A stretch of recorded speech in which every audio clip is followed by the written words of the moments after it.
देखो सबसे पहली बात हमारी कमजोरी क्या है, हम परेशान हो जाते हैं। संसार में देखो तो परेशान, परमार्थ की तरफ देखो तो हम परेशान हो, ये हमारा आदत स्वभाव बन गया परेशान होना। थोड़ा सा धैर्यवान बनो, गंभीर बनो, कोई भारी से भारी विपत्ति में परेशानी स्वीकार करके विपत्ति थोड़ी निकला है, सुलझो। ठीक है विपत्ति आई, समस्या आई, इसका समाधान होगा, ऐसा थोड़ी कि हमें नष्ट कर देगी। अगर अभी हमारी बड़ी हानि हो जाती है, हम कल इससे बड़ा लाभ प्राप्त कर सकते हैं। हमको एकदम बिल्कुल गंभीर रहना है, इतने कमजोर नहीं बन जाना। अब वो गए तो क्या होगा, अब वो वस्तु गई तो क्या, पद गया तो क्या होगा। प्रयास किया था, ये पद मिला था, इससे बड़ा पद प्राप्त करूंगा, मैं इससे बड़ा महान बनूंगा। ठीक है एक बार गिर गया, गलती हो गई, दंड भोगूंगा, फिर इससे ज्यादा संयम में रहूंगा। बिल्कुल मतलब एकदम फ्रेश दिमाग रखना चाहिए। तो अपने लोग क्या है, जरा सी बात में एकदम कचड़ा कर लेते हैं, एकदम कमजोर हो जाते हैं। ये बिल्कुल ठीक नहीं है। हम जीवन भर की यात्रा की बात कह रहे हैं, भारी से भारी कष्ट में भी मुस्कुराना, तो हमें बल मिला है, हमें भगवान की कृपा का दर्शन हुआ है, हमें उनका दुलार दिखाई दिया है। अगर ऐसे भाग जाते फिर परमात्मा में थोड़ी चलना होता है। आज जो आप सुन करके लाभ लेने की चेष्टा कर रहे हो ना, ये केवल प्रवचन नहीं है, ये जीवन है। अगर ये जिए ना होते ना तो ये इसका प्रभाव नहीं पड़ता, फिर वाणी का प्रभाव नहीं पड़ता। हम इसीलिए कहते हैं, जैसे आप लोग एकदम परेशान हो जाते हैं, तो बोलो क्या हमसे ज्यादा परेशानी होगी?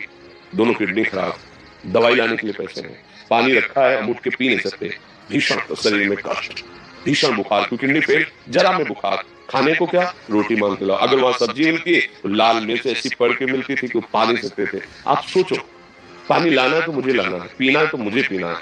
अगर मैं हारता तो कहां पहुंच जाता, क्या स्थिति होती? नहीं, मरना है और कदम पीछे। कोई दिन ऐसा नहीं जिस दिन सेवा न की हो, जिस दिन सेवा ना गए हो। गुरु जी की सेवा में जाना है, पहले अपने को स्वस्थ साबित करना है। सेवा नहीं लेंगे, तुम बीमार हो, तुम कष्ट में हो, उनकी दृष्टि परेशान कर, सेवा की आके लेट गए, फिर हिम्मत की अपनी श्री की सेवा की, मधुकरी नहीं है, 3-3 4-4 दिन भोजन नहीं, पर सेवा नहीं छोड़ा, दिनचर्या नहीं छोड़ी। और उसका प्रधान कारण संयम, ब्रह्मचर्य, भगवदाश्रय, नाम जप, कभी हारने नहीं दिया। अभी भी थोड़ी देर बाद डायलिसिस शुरू हुआ, हारने, आपको हारे हुए नजर आ रहे हैं। शरीर में पीड़ा है, किडनी फेल, ऐसा तो हम स्वस्थ बैठे हैं, पीड़ा है, बार बार प्यास लगती है, थोड़ा थोड़ा पानी मिलता है, हल, लेकिन हम आनंदित हैं, हम प्रसन्न हैं।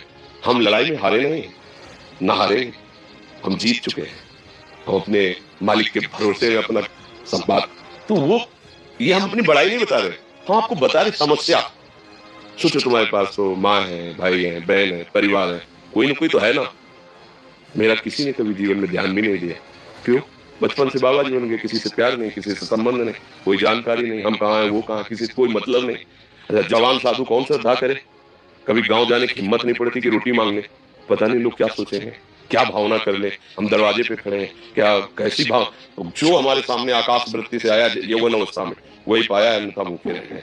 जब हम हर समय अपने को विवेक के द्वारा सावधान रखे तो हम कभी निराश नहीं हुए, कभी उदास नहीं हुए, कभी ऐसा नहीं लगा कि यार हम दुखी, कभी नहीं लगा। उसी का फल है कि उस सुख का संकेत मिल गया जहां दुख की निशानी भी नहीं, वही उसी के बच्चे हो। हम सब उसी धातु से बने हुए हैं। हम इतना क्यों परेशान हो जाते हैं? हम ये देखते हैं अपने लोग, थोड़ी बात बिगड़ गई परेशान, नहीं बिगड़ी तो बिगड़ जाने की संभावना में परेशान है। आज सुख है लेकिन कल सुख छिन जाएगा, तो हम आज के सुख में सुखी ना होकर कल के दुख की आने की संभावना में भयभीत हो। तब क्या हमारी सोच रह गई? हमको इतना बलवान बनना है कि सुख और दुख दोनों हमको छू न सके। बारिश से बारिश सुख की व्यवस्था तो अहंकार में है। हर्षित होकर किसी का अपमान न करे कि हम धनी, हम पदाधिकारी, अमुक। भारी से भारी दुख आया तो हमें किसी के सहयोग की जरूरत नहीं, हम फिर अपने कदम बढ़ाएंगे, हम फिर जुड़ी हुई अपनी भावनाओं को सजाएंगे। मस्त जीवन एकदम, तुम अविनाशी के बच्चे हो। शेर का बच्चा भेड़ों के बीच में फंसकर म्यों म्यों बोल रहा है, बस अगर दहाड़ना सीख जाए तो कोई उसे परास्त नहीं कर सकता। ऐसे भगवद अंश, तू प्रपंच में फंसकर अपने को इतना दीन क्यों देख रहा है? तू ऐसा है कि भगवान के दिव्यास्त्र में भी ताकत नहीं तेरे को मार सके। तू अविनाशी का अविनाशी बच्चा है, विनाशी भोगों को, विनाशी शरीर को मैं मान के इतना भयभीत, इतना दुख, ठीक नहीं। ये सबके लिए, केवल एक के लिए नहीं। आप समझो, आप लोग सोचते हैं हम गृहस्थ होकर भला ऐसी स्थिति कैसे? जनक जी सुखदेव जी के गुरु हैं और राजा हैं, महल है, रानियां हैं, नौकर है, चाकर। क्या सुखदेव जी जिनके शरीर में लंगोटी भी नहीं है, दिगंबर, परमहंस, परमहंस के गुरु है जनक जी जो राजा हैं।